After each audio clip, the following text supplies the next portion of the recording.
Boa noite, amigos. Mais uma vez estamos aqui com muita alegria para darmos continuidade aos nossos estudos do Livro dos Espíritos, com muito prazer, com a Célia. Boa noite, Célia. Boa noite, Nivaldo. E vamos aqui, então, agradecer inicialmente a todos vocês que estão nos acompanhando ao vivo e todos aqueles que não têm oportunidade de estar ao vivo, né, Célia? Mas em seguida a gente sabe que vão lá e ouvem o estudo e fazem o acompanhamento conosco. Como nós falamos no encerramento do nosso último encontro, vamos repetir novamente, vamos pedir para que vocês, todos que estão nos acompanhando ao vivo ou que venham a nos assistir posteriormente, que divulguem o nosso encontro, divulguem o nosso estudo, clicando lá na rede social de vocês, no Facebook, no Instagram, no compartilhamento, possibilitando que mais pessoas possam integrar essa rede e venham compartilhar conosco esse estudo tão importante para a nossa evolução espiritual e material também, né, Célia? Aqui vocês já sabem que estão nos acompanhando, estamos estudando esse livro dos Espíritos, que foi o primeiro livro de Allan Kardec, em que ele faz essas 1019 perguntas ao mundo espiritual, abordando todos os assuntos que eram para nós, assim, tabus, eram assuntos que nós não desconhecíamos. E agora nós estamos tendo a oportunidade de, devagarinho, e elucidando, trazendo para nós essa certeza desse conhecimento e muitas das vezes abrandando as nossas dores, porque é um caminho de vida. É um caminho de vida que nós temos aqui. Então vamos fazer a nossa prece inicial de abertura para que a gente possa dar prosseguimento aos nossos estudos. Vamos pedir a Deus, vamos pedir a Jesus, a Maria Santíssima, pedir a Francisco de Assis, Fabiano de Cristo e a todos os guias e mentores, principalmente aqueles que são os responsáveis por esse estudo, para que nos ilumine, nos intua, nos inspire, a mim, a Célia, para que possamos levar a vocês o melhor estudo possível, o melhor estudo da noite. Graças a Deus. Graças a Deus. Boa noite, então, Célia. Boa noite, meus amigos. É realmente um prazer, né, começar essa semana junto com vocês, junto com o Nivaldo e junto com o Livro dos Espíritos. E aí, né, Nivaldo, no programa passado, nós falamos das ideias natas, né, que trazemos, desse conteúdo todo que adquirimos e que fazem parte do nosso acervo de existência, que vai nos permitir galgar esses degraus dessa escada, né? É verdade. Que nós temos que vencer. E vamos dar continuidade aqui no capítulo 5. Agora capítulo 5, né, Célia? Acabamos o capítulo 4 e agora vamos começar hoje um capítulo 5, que é um capítulo especial, né? É um capítulo que Allan Kardec vai dedicar às considerações sobre a pluralidade das existências, ou seja, as reencarnações, específico, né? Sobre reencarnação, porque nós falamos no final, todo o capítulo 4, né? A gente falou sobre os vários aspectos das reencarnações, dos sexos, dos espíritos, do nascimento das crianças, das ideias inatas, e agora ele vai tecer uma série de considerações relativas a essa pluralidade das existências, ou seja, às reencarnações. Esse capítulo 4, ele realmente é muito, né? Ele prendeu muito a nossa atenção, porque você vê, no programa que nós falamos da sorte das crianças, depois da morte, falamos do sexo dos espíritos, né? O parentesco. Então, realmente um capítulo muito interessante que nos diz, que responde muitas indagações nossas. E agora, nesse capítulo 5, Kardec faz essas considerações sobre a pluralidade das existências, as várias existências que já vivemos e iremos viver. E ele vai partir, né, Célia, de uma afirmação longa. A gente vai ver que esse capítulo é bem específico, porque é apenas uma afirmação que Kardec faz, e depois os espíritos vão nos trazer aí uma resposta bem longa.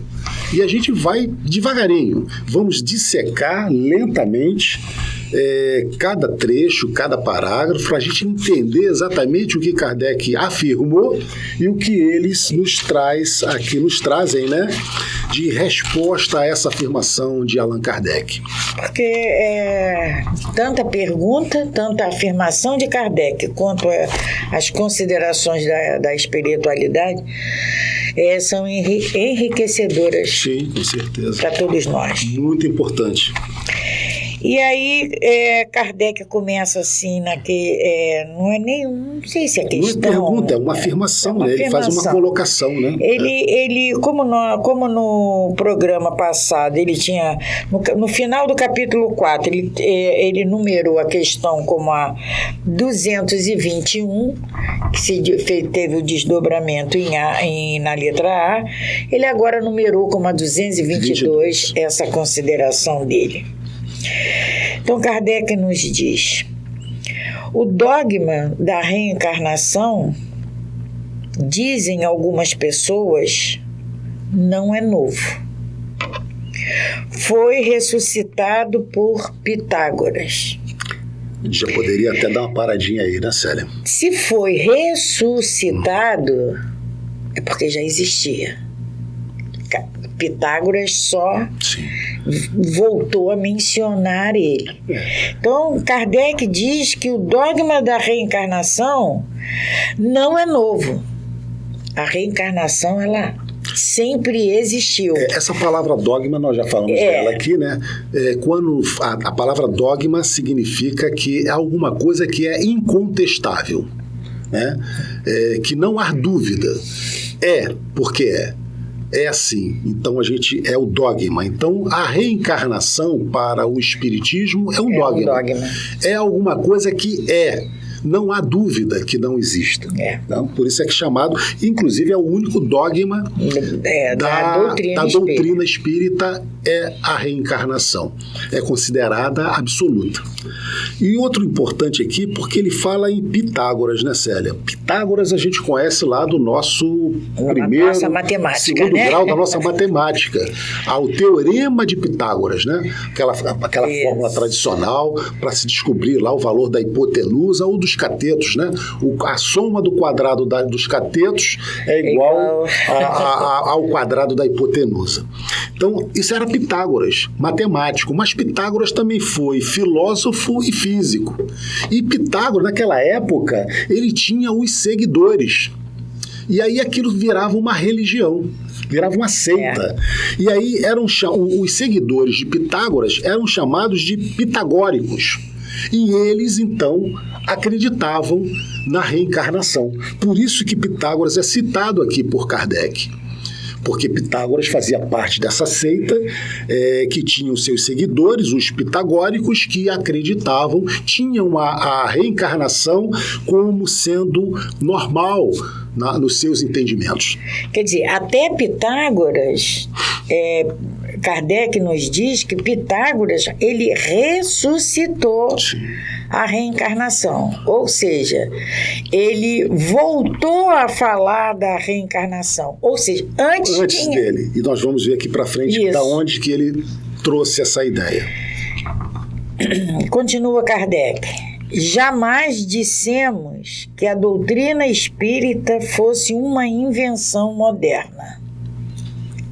Kardec, em todas as obras da codificação, ele afirma isso. Tá? A doutrina espírita não é uma invenção moderna. Por constituir uma lei da natureza, o Espiritismo há de ter existido desde a origem dos tempos. E sempre nos esforçamos em provar que se encontram sinais dele na mais remota antiguidade. E aí, Célia, no programa anterior, nós falamos lá em Moisés. Moisés. Não é verdade? Falamos em Moisés, falamos nos 10 mandamentos, mas falamos das leis civis e principalmente na proibição de Moisés Falar para que da comunicação, não houvesse... né? Era proibida a comunicação com os mortos. É. Se Moisés proibia, é porque havia essa comunicação. Então isso vem mostrar para nós que essa comunicação com os espíritos é muito mais antigo do que Pitágoras. E aí, É Nivaldo, mais antigo do que a vinda de Jesus. sempre.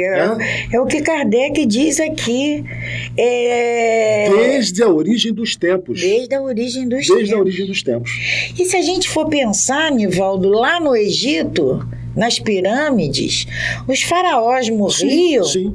e os pertences deles eram levados, né, para dentro das pirâmides, porque eles acreditavam que eles iam depois poder fazer uso daquilo. Novamente, né? E seria um facilitador na vida futura. E você tocou nesse assunto, Célia, e a gente sabe que naquela época lá da antiga Grécia, nós tínhamos as pitonísias. Isso, Que eram os médiuns da época. E essas pitonísias, que eram consideradas sacerdotisas, né, do templo de Apolo, lá em Delfos, da antiga Grécia, elas profetizavam, elas psicofonavam. E eram os médiuns atuais. Isso já naquela época da antiga Grécia. Da antiga Grécia. Você veja quando Kardec afirma que sempre existiu, é fundado exatamente, né, em todo esse entendimento, todo esse conhecimento para trás. Porque muita gente acha que Kardec inventou o espiritismo. A doutrina criou o espiritismo. Criou o espírito. Não, ele só detectou, ele descortinou. Ele trouxe ao nosso conhecimento. Né? Ele codificou essa obra. Esse mundo invisível. Ele só veio nos dizer assim, ó, os espíritos existem. Existe um mundo em paralelo que a gente não vê. O mundo invisível é real. Porque a gente só acredita no que a gente está vendo. Verdade. A gente tem por isso, né? Mas o mundo invisível é um mundo real. Foi isso que Kardec veio, né, é isso que Kardec vem nos mostrar com essas obras. Continuando. Pitágoras, como se sabe, não foi o autor do sistema da mentepsicose. Nós já vamos falar já sobre esse assunto, né? Ele o colheu absorveu dos filósofos indianos e dos egípcios, onde existia desde tempos imemoriais. Então tem a mentepsicose, né, que é uma reencarnação. Nós vamos mencionar ela mais para frente. A ideia da transmigração das almas formava, pois, uma crença vulgar, admitida pelos homens mais eminentes. De que maneira chegou até eles? Por uma revelação ou por uma intuição? Não sabemos. Mas, seja como for, uma ideia não atravessa os séculos, nem é aceita pelas inteligências de escola, as maiores inteligências, se não contiver algo de sério. Então vamos falar, né, Nivaldo, da mentepsicose. Mentepsicose. Então, na mentepsicose, é a reencarnação, só que a gente pode reencarnar de outras maneiras, como um animal, como um vegetal. Os indianos... nas seitas que assim entendem a metempsicose, aceitam que o espírito ele possa encarnar no homem e numa próxima encarnação vir no corpo de um animal ou de uma planta. Né? E a gente sabe que pela nossa doutrina espírita, os espíritos já nos mostraram que isso é impossível, porque o espírito não retroage. Que é uma escala, né? Há uma escala. É o reino mineral. Aquela pergunta número 100, que a gente já falou da escala espírita. E nós vamos aqui um pouco mais para frente estudar os 3 reinos, né, Célia? Porque o reino mineral, o reino vegetal, o reino animal e o reino hominal. Há uma evolução. É um progresso. Então, os indianos ainda acreditam. Até hoje, ainda há seitas, né, indianas que têm como possível a metempsicose. Ou seja, você renascer no corpo lá de uma barata, de um rato, né, ou de um outro animal qualquer, ou de uma planta. Porque a espiritualidade vem nos dizendo que é o progresso. A nossa sina é progredir. Sempre. Então, se hoje eu alcancei esse patamar, eu não posso amanhã voltar para cá. Se existe uma escala mineral, vegetal, animal, hominal, eu não posso estar aqui na escala hominal e voltar a vegetal. Isso é a espiritualidade que nos diz. E a gente não fazer nenhuma confusão com relação a isso, Célia, com relação à nossa posição material. Não, material não. É espiritual. O espírito não pode retroagir, mas o homem pode. Eu posso hoje ser nascer, né, alguém de mando e amanhã nascer para ser um subordinado. Essa escala material, nossa, hierárquica, isso pode alterar, mas a posição espiritual, não. Né? A situação em que nós vamos viver aqui na matéria, essa é modificada. Isso. A do espírito. A nossa essência, que fica no espírito, a nossa inteligência, que é do espírito, não é desse corpo físico. Essa não, tá? Então, se ficou alguma dúvida com relação à metempsicose, vocês podem colocar que a gente vai tentar elucidar um pouco mais, né, Célia? Mas eu acho que ficou bem... E Kardec diz uma outra coisa aqui, eu vou voltar um ponto acima. Uma ideia não atravessa os séculos, nem é aceita pelas inteligências de escola se não contiver algo sério. Tem a deturpação na metempsicose, segundo o Espiritismo, tem a deturpação de voltar num reino inferior? Tem. Mas a essência é que existe a reencarnação. Sim, o que ele se refere aqui é a reencarnação. A reencarnação. Tá? Ela vem... Preceito da reencarnação. De todos os tempos, né? Assim, a antiguidade desta doutrina seria mais uma prova a seu favor do que uma objeção. Todavia, entre a metempsicose dos antigos e a moderna doutrina da reencarnação, há, como também se sabe, uma grande diferença. A moderna doutrina da reencarnação é essa que a espiritualidade vem nos esclarecer, tá? Então há uma grande diferença. A de que os espíritos rejeitarem de maneira absoluta a transmigração da alma do homem para os animais e vice-versa.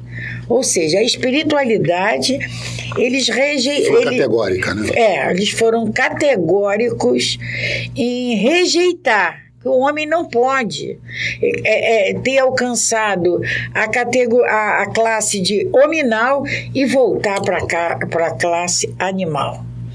Tá? Então, isso aí é a colocação dos espíritos.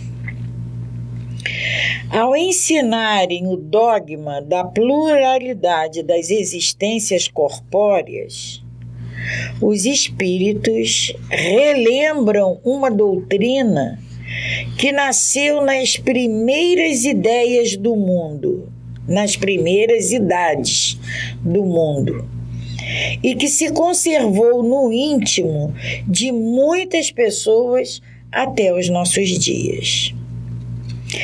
Apenas a apresentam de um ponto de vista mais racional, mais conforme as leis progressivas da natureza e mais em harmonia com a sabedoria do Criador, despojando-a de todos os acessórios de superstição. Porque se a gente for ver lá na doutrina, lá na cultura indiana, o retorno a um corpo animal é castigo. É punição. É punição. É punição, é. Mas é punição, assim, severa, né? Que foge até a racionalidade, como, por exemplo, eles têm as castas, né? Isso. Então, se eu sou de uma determinada casta e eu vou me relacionar com uma outra uma outra inferior, tem punição para isso. Você vai nascer rato na próxima encarnação. Você entende? E aí, como é que você vai raciocinar em cima disso? Seria um Deus punitivo, né, Célia? Seria um Deus punitivo que a gente aprende, sabe, entende que não é. Deus é só amor, né? Além de ser só amor, além de ser perdão, são dois seres criados por Ele que resolvem se juntar. Então é ilógico. Ilógico. Uma circunstância digna de nota é que não foi apenas neste livro que os espíritos a ensinaram nos últimos tempos. Já antes da sua publicação, foram obtidas numerosas comunicações da mesma natureza em vários países e que se multiplicaram depois consideravelmente. Talvez fosse o caso aqui de examinarmos porque nem todos os espíritos parecem de acordo com este ponto. Voltaremos a ele mais tarde. E só para dar uma préviazinha, por que todos os espíritos não são de acordo com esse ponto, Célia? A gente vai lá para a nossa escala espírita. Nem todos os espíritos têm o mesmo entendimento. Se a gente vier para o nosso mundo encarnado, a gente vai ver a diversidade de compreensão, de entendimento que há entre todos nós encarnados. E o mundo espiritual nada mais é do que o espírito desses homens que viveram na Terra. Que viveram aqui. Então, muitos deles vão ter o entendimento de quanto estavam encarnados, não acreditavam na reencarnação. Por isso é que nem todos têm esse mesmo ponto de entendimento. É por isso que essas comunicações que a gente recebe, elas têm que ser analisadas. Totalmente. Elas têm que ser raciocinadas. Elas têm que ser submetidas ao crivo da posição da doutrina espírita. O que Jesus pregou para a gente? O que ele nos ensinou quando esteve aqui? Está condizente com essa comunicação que eu acabo de receber? Eu tenho que raciocinar. Perfeitamente. Célia, vamos aproveitar e vamos colocar um pequeno vídeo para vocês que vai falar exatamente dessa reencarnação. É uma fala até, de certa forma, bem humorada do nosso companheiro e amigo Divaldo Franco, falando da reencarnação de espíritos babilônicos que viveram naquela época há 2.400 anos atrás e que até agora não tinham reencarnado. E que eles vieram, então, e Divaldo recebe uma dezena deles, e ele vai contar para nós, exatamente com detalhe. Depois nós vamos conversar e falar um pouco mais sobre esse vídeo que vocês vão assistir aí agora. Passei nos jardins de Babilônia, Semíramis, os jardins de Semíramis. Camilo Chaves. Muito bem. E você sabe quem ele era? Sim, eu sei, mas conta pro pessoal aí. Fala pra gente. Nabucodonosor. E Semíramis, ele não a encontrou aqui na Terra, porque ela estava lá. Sabe, você me lembrou uma coisa muito curiosa. Quando eu conheci o Dr. Camilo Chaves, 1952, na União Espírita Mineira, ficamos muito amigos. E ele estava escrevendo o livro. Então Chico dava informações e eu dei algumas informações. Pois bem, quando ele desencarnou, no dia que saiu o livro em São Paulo, ele desencarnou em Belo Horizonte. Ele não teve a felicidade de ver o livro. Então ele foi para o mundo espiritual, foi muito bem recebido. Ele era antropólogo, era um homem extraordinário. Mas depois de 1 mês ou 2, ele começou a ouvir gemidos, gritos, coisas dolorosas. Então o Dr. Bezerra estava com ele e disse: mas o que é isso, Dr. Bezerra? São os babilônios, aqueles que você cegou, porque na época havia apenas a lança, e ele é o autor do bidente para furar os olhos de uma só vez. A filha de escravos vinha e ele ia cegando. Eles estão num vale de sofrimento. E então o Dr. Bezerra levou lá. Portanto, são mais de 2.400 anos naquele sofrimento horrível, como se fosse na noite da morte. Ele ficou penalizado. Então, o que é que eu devo fazer? O Dr. Bezerra disse: Camilo, você deixou na Terra muitos amigos. Seja o padrinho da reencarnação deles. Você vai poder pedir aos seus amigos para os reencarnar. E ele então me apareceu e disse: Divaldo, você aceitaria 10 babilônios? Aqui na Mansão do Caminho? Eu digo: nossa, logo 10 babilônios. Mas vamos ver. De repente, foram aparecendo, jogados na rua. Todos eles não aprenderam a língua portuguesa. Não foram além da 2ª série. Repetiam, porque não tinha a matriz das línguas atuais, os babilônios. Hoje, todos eles fortes, afrodescendentes, mestiços, assim, com um corpo brutal, mas curioso, sem conseguirem falar o português. Alguns gagos, e alguns me perguntavam, tinha um deles especialmente, que era muito difícil. Ele saiu da mansão, a primeira coisa que ele fez foi me telefonar. O Divaldo, eu disse: ô fulano, como vai, meu filho? Como o senhor conheceu? Foi Joana que disse? De Nabuco. Portanto, 10 passaram pela mansão. Eu contei isso ao Chico e ele também se encarregou de reencarnar muitos babilônios. Então estamos no Jardim de Semíramis. Que beleza, não é? Você conhece a história? Conheço. São as bênçãos da reencarnação. São as bênçãos. Beleza, essa não sabia. Então, vocês assistiram o vídeo do nosso amigo Divaldo falando desse jardim maravilhoso, falando dessa reencarnação do Nabucodonosor, né? E falando também de toda a história dele, um pouco da história dele, trazendo a necessidade daqueles espíritos sofredores babilônicos ainda que reencarnaram agora na Mansão do Caminho. E olhando esse videozinho, ouvindo Divaldo, foi Nabucodonosor que fez os jardins suspensos, né? Da Babilônia. Por isso o jardim. Por isso o jardim. Reencarnação dele, ele faz aquele jardim belo. E olha o que nós estudamos há pouco. As ideias inatas. Né? Semana passada estudamos tudo se entrelaça, isso. Né, Tudo se entrelaça. Percebem como esse livro vai? Antes teve as ideias inatas. E aí, a gente cai esse vídeo, né? Para nós, mostrando esse jardim feito agora por ele. por ele reencarnado. Reencarnado. Né? E quem era? Nabucodonosor. Isso. E aí, Divaldo conta rapidamente um pouco da história dele e do recebimento desses 10 espíritos babilônicos, né, que trouxeram essa dificuldade com a língua, com a matriz da língua portuguesa. Isso. Muitos não conseguiram, Divaldo diz, né, não conseguiram passar do segundo ano, e tiveram dificuldades na comunicação de todos os tipos. Quer dizer, é um exemplo para nós, o Divaldo trazendo para a gente exatamente essa reencarnação, gente.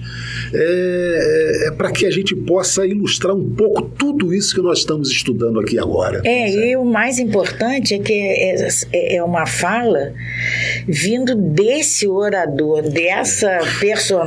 desse personagem respeitado, né? Que é Divaldo Franco. Célia, e outra coisa que me atenta aqui agora, você vejam espíritos que estavam há 2.400 anos aguardando uma oportunidade para reencarnar. Não vamos esquecer também, né, Nivaldo, que a contagem do tempo no mundo espiritual é diferente. Para nós... Mas o nosso... 2.400 anos é muito tempo, mas de qualquer maneira, a gente não tem como mensurar como é a contagem lá deles, né? A contagem deles não. Nós também somos espírito, né? A contagem no mundo invisível. Mas, de qualquer maneira, é muito tempo. É muito tempo. Para nós é muito tempo. É muito tempo. E aí a gente vê com toda a dificuldade que eles vêm. E vão ter que superar isso, né? Ele fala em algumas centenas de espíritos desses que precisavam reencarnar, né, Célia? Só 10. Só 10. Reencarnou com o Divaldo, outros... O Chico... Quantos desses, de repente, ainda estão por aqui?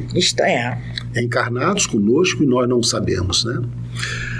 Então, é preciso que a gente haja com muito amor, com muito entendimento para com todos os nossos irmãos de caminhada, né, Célia? Porque é o que nós temos que fazer, muita caridade. Isso tudo, são esses ensinamentos que a gente tem que absorver, porque você falando uma coisa agora muito importante, quantos estão aqui no nosso convivendo convívio, conosco, e que a gente não estende a mão para ajudar. Célia, há quantas pessoas têm aquelas dificuldades que a gente não consegue entender e a gente, perde a paciência. Não, a gente fala assim, não é possível que você... Não é possível. Mas é possível. É possível.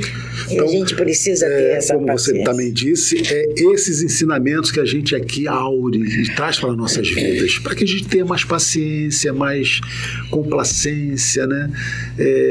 Docilidade, amorosidade para com o próximo, porque a gente não sabe quem é que está ali encarnado. Uma das coisas que a gente não tem e que é tão doce é a indulgência. Indulgência, né, Célia? A gente só é doce com quem a gente... Com a gente ou então com quem a gente gosta. Mas é exatamente esse que tem essa dificuldade que a gente tem que praticar, que a gente tem que ter essa indulgência. Ele precisa perceber essa nossa docilidade.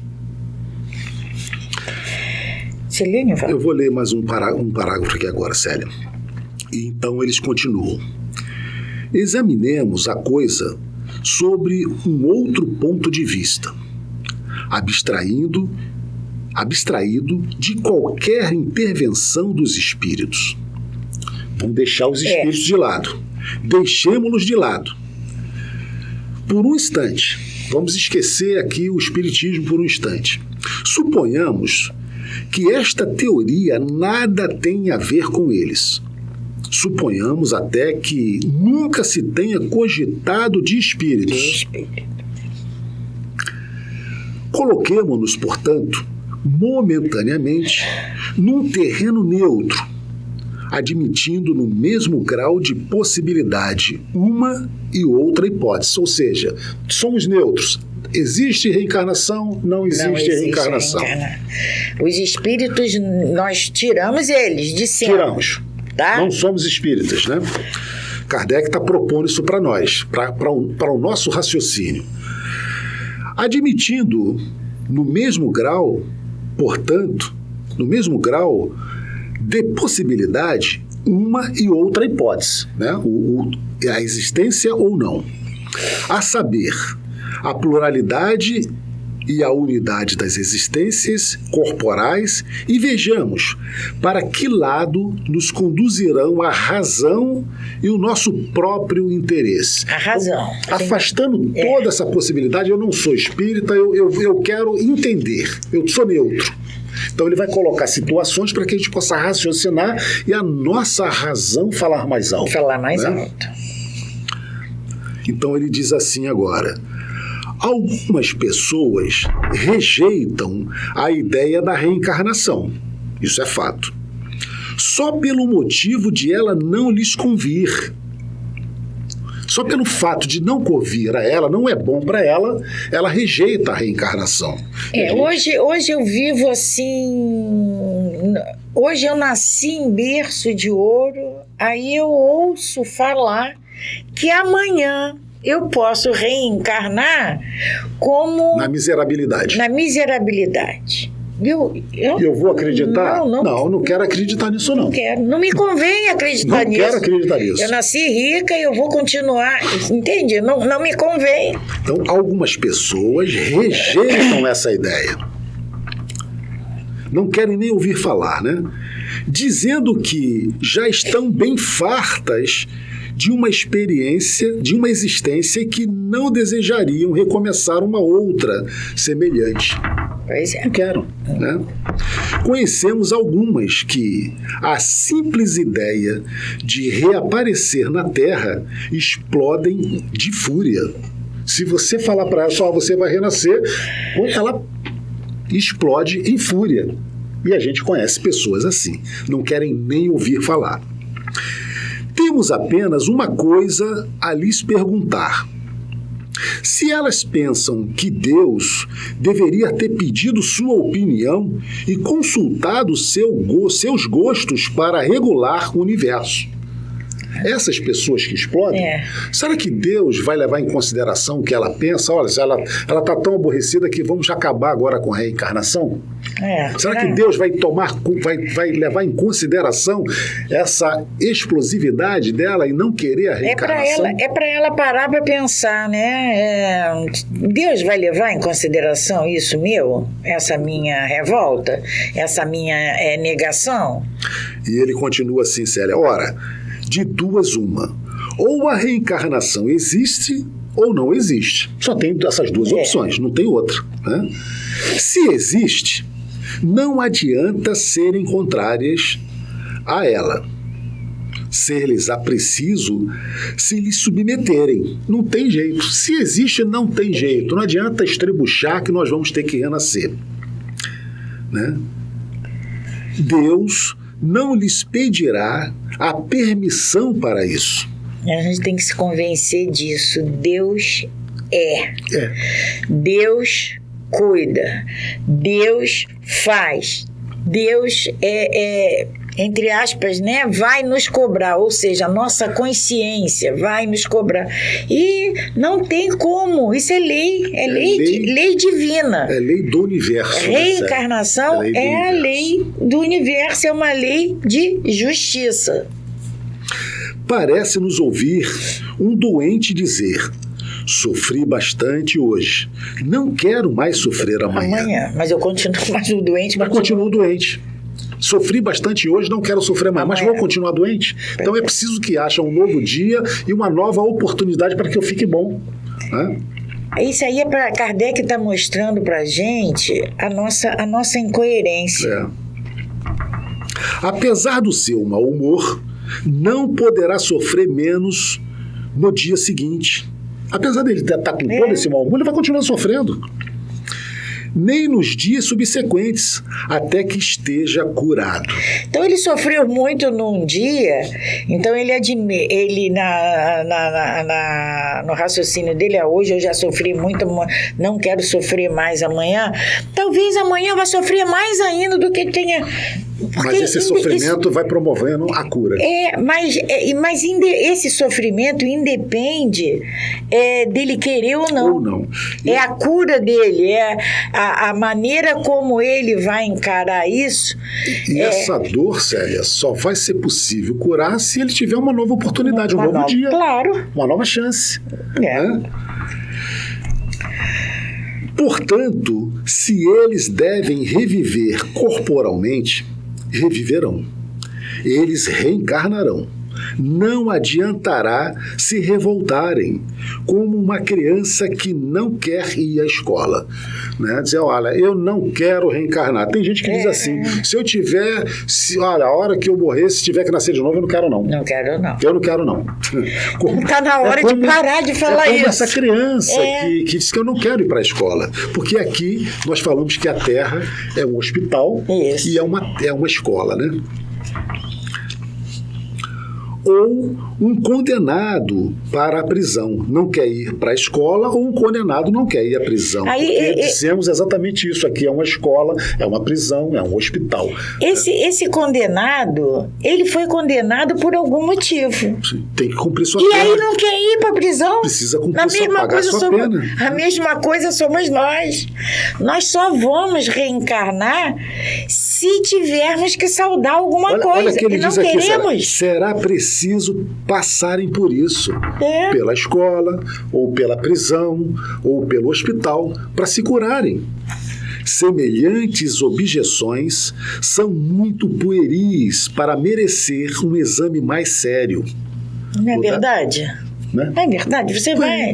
Não tem. Todavia, nós lhes diremos para tranquilizá-los que a doutrina espírita, no tocante à reencarnação, não é tão terrível como eles o acreditam, e que, se a tivessem estudado a fundo, não estariam tão apavorados. Saberiam que a condição dessa nova existência depende deles. Ela será feliz ou infeliz conforme o que tiverem feitos nesse mundo. E eles podem, desde esta vida, elevar-se tão alto que não terão mais que temer cair novamente no lodaçal. Esse final aqui, Célia, é esplendoroso para nós, porque depende exatamente de nós. Ele mostra exatamente que depende de nós essa condição de renascermos num mundo melhor ou num mundo pior. Plantamos, colhemos tudo aquilo que plantamos. A gente tem, né, Nivaldo, que lembrar que hoje, todo dia é dia de plantio. Todo dia a gente planta. Todo dia a gente semeia. E todo dia a gente colhe. Então, o que eu semear, o que eu plantar, nosso Pai, Ele nos dá a liberdade de semear, de plantar o que nós quisermos. Agora, a colheita, essa é obrigatória. Então, eu não posso plantar jiló e querer colher morango. Não dá. Se eu plantei jiló, eu vou colher jiló. Então é isso que a doutrina vem dizer. Se eu hoje eu faço desse mundo que eu vivo um grande inferno, como é que eu vou querer o paraíso? Não tem como, né, Célia? E olha só que ele, só reprisando aqui o que Kardec diz, né? Se nós acreditássemos, né? Não é tão terrível quanto eles acreditam se tivessem estudado.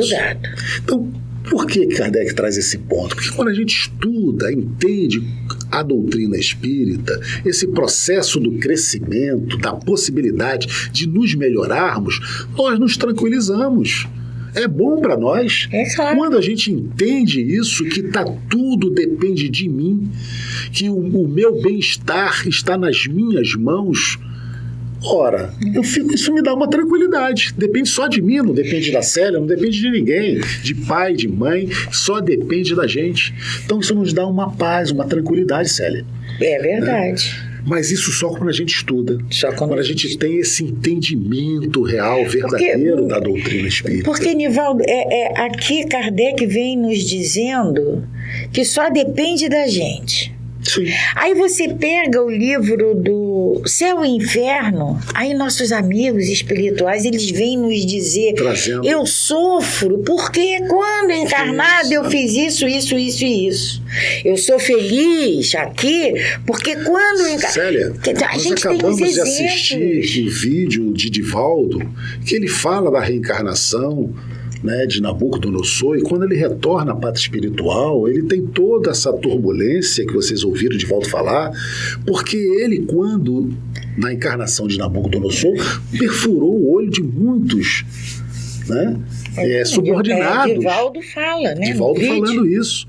E aí ele precisou se adequar, ou seja, trabalhar para trazer aqueles companheiros que ele outrora havia prejudicado para que eles agora tivessem uma nova oportunidade. Como que ele vai corrigir aquilo que ele fez de errado? Agora ajudando, fazendo diferente. Então está nas mãos dele corrigir os seus erros do passado, né? E a espiritualidade também, eles nos dizem, né, que essa reencarnação, muitos de nós no mundo espiritual reluta em aceitar, mergulhar na carne novamente. Mas isso é uma necessidade que a espiritualidade entende,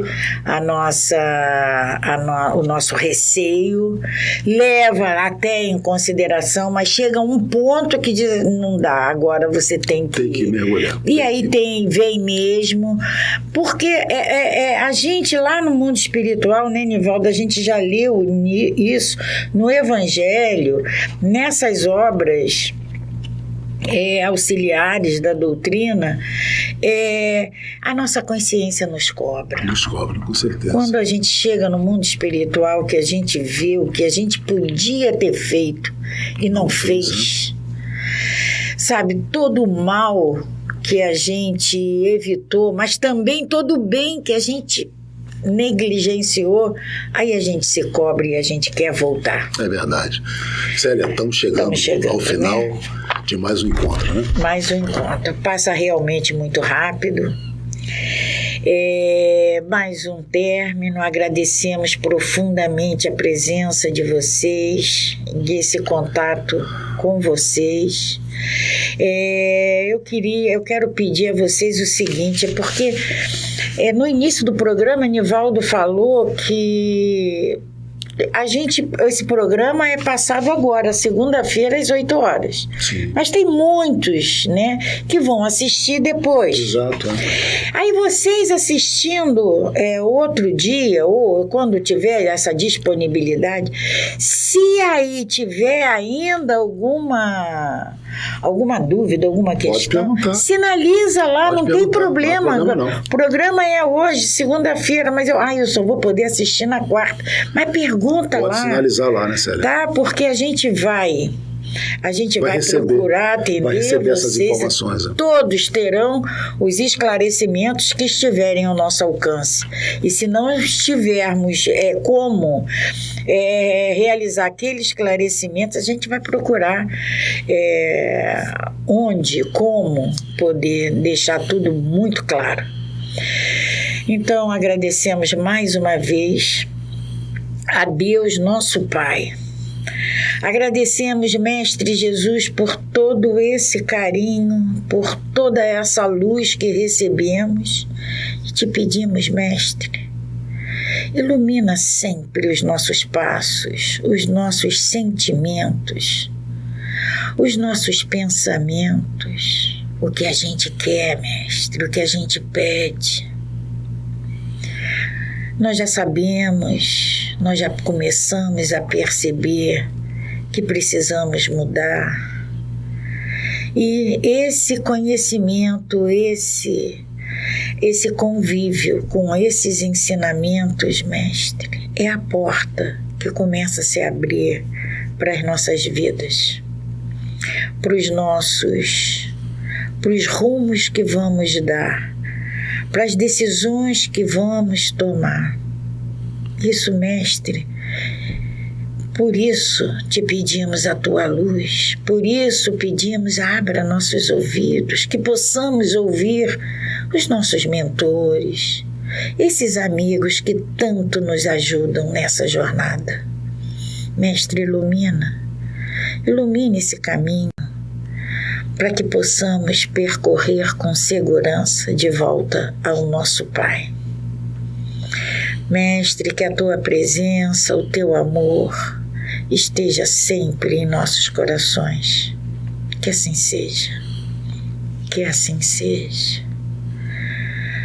Paz e bem, paz e luz, paz, muita paz.